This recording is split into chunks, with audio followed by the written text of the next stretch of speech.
Questa è una veste che ricopro per la prima volta e mi crea un po' di disagio perché chiaramente non è il mio. Dall'agonismo puro alla cattedra, Christian Ghedina, 5 Olimpiadi, 3 medaglie mondiali e 13 vittorie in Coppa del Mondo, è il direttore del Master Executive Ospitalità ed Eventi Giochi Olimpici e Paralimpici 2026.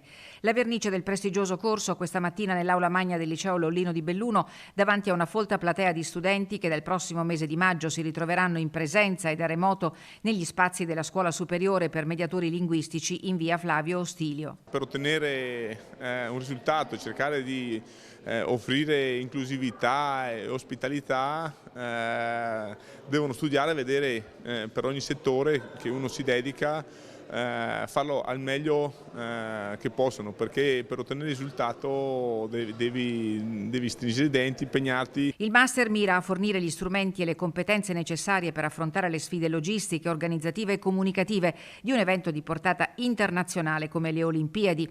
100 ore complessive di lezioni saranno tenute da docenti di chiara fama, esperti nelle discipline economiche e turistiche.